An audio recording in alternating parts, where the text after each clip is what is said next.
Ah yes, the Doom modding community. It's a little rabbit hole I get caught going down every couple of years. And you know what, this time around I said I'm going to actually do a video and talk about some of my favorite mods. Just a general point on the modding community for Doom. It's absolutely incredible how long it has lasted, and it's going nowhere, seriously.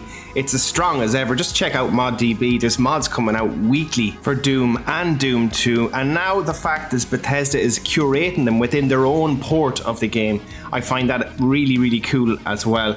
So anyway, let's begin with the video, and just to be clear, a bit of a disclaimer here, these are some of my favorites. That doesn't mean that they're the best ever, it's just some of my favorites I wanted to highlight today. And there's one in particular which I've only recently discovered, as I said, when I went down that rabbit hole again. And I can't believe I missed out on this one, so I'm looking forward to sharing that in particular. Stay tuned for the video. Let's get stuck into my first one. Now this is actually technically a mod for a mod. This is a mod of Brutal Doom, essentially, which is an incredibly popular mod, but also an incredibly divisive mod, I find, among the community. Because I think some people argue that these kind of excessive gore mods, they take away from the vanilla flavor of the original Doom to an extent, but I think they stand out in their own right, and some of the stuff that they do is absolutely incredible. Some of the gameplay is really enjoyable, although, as I said, completely over the top.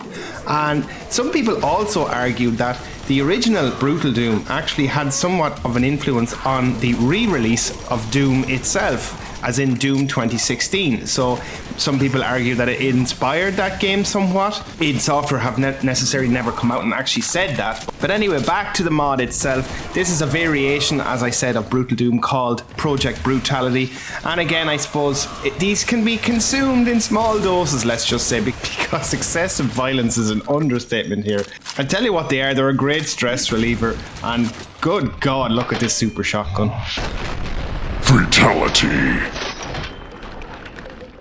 Okay, next up is a mod called Aliens Eradication. Now there's a couple of alien mods for Doom, and I believe that the very first WAD ever created, or Total Conversion, was in fact an alien mod. Now this is a different one, and honestly some of the work put in here to make this as atmospheric as possible, it's just really impressive. If you go back to maybe Aliens Trilogy and the PS1, I always found that so uncomfortable to play. Every first-person game set in the Aliens universe always honestly freaks me the hell out. And I'll tell you what, this is absolutely dripping with atmosphere. I had to play this in small bursts because it was just frightening the living shite out of me.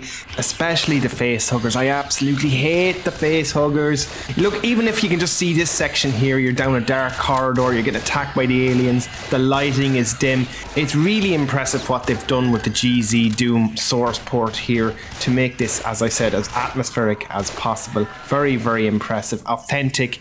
Even the work on the audio in general, it's just, you know, authentic to the movie, and it's got all those random noises that just freak you out. So definitely a one to turn the lights off, put on the headset and freak yourself the hell out. So next up is a mod called Voxel Doom, and this is probably one of the most technically impressive mods that I'm showing today.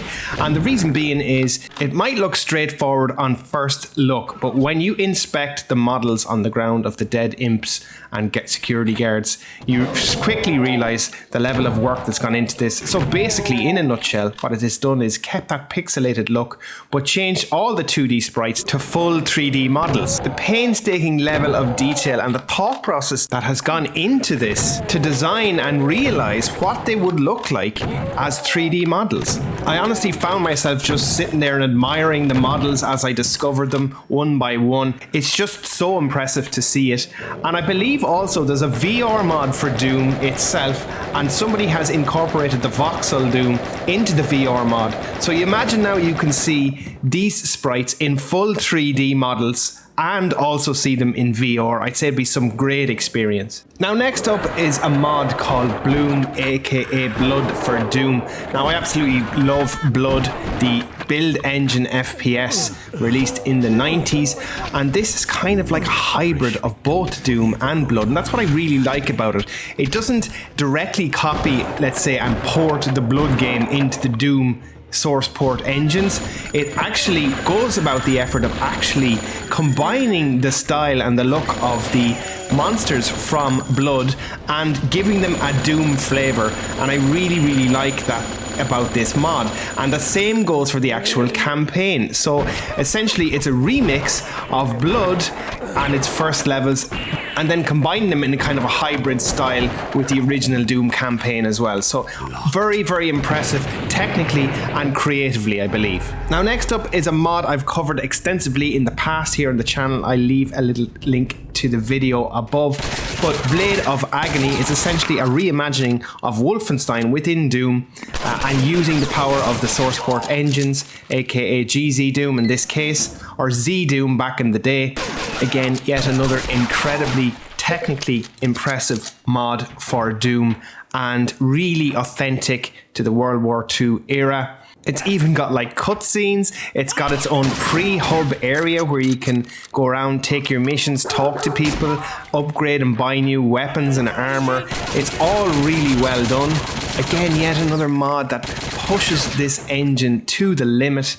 This is an absolute beast of a mod too. I did beat it a couple of years ago. It took me about 10-15 hours I think to beat. So much content on offer for this. Like if this was sold on Steam, it genuinely would sell, especially with the rise of the boomer shooter as the new genre on Steam has been created. I think the only reason some of these aren't on Steam is because, you know, they may use shared assets from actual other games, sound effects and stuff like that. But overall, incredibly impressive this, and I actually want to stream some of these, and I'm going to include this one. Now the last mod I'm covering today is a mod called Ashes Enriched 2063, and I've only recently discovered this a couple of weeks ago. This is by far one of the best Doom mods I have ever played. It's kind of a survival horror, it's got RPG light elements. Essentially, if you imagine playing Fallout and or Metro and you built an entire game using the GZ Doom source port. It is dripping with atmosphere, an incredible soundtrack, incredibly satisfying weapons. It's almost got an 80s retro feel to it as well. The campaign and the map design are some of the best I've seen. It's even got little small towns where you can meet multiple NPCs. They have their own voice acting. You can interact with them. They're vendors. You can buy weapons. There's even fully workable vehicles, like you can drive a motorbike. It's very, very impressive what's done here. And the great thing about it is there's a second episode. I haven't even got to that yet, and it's meant to be even better than the first one.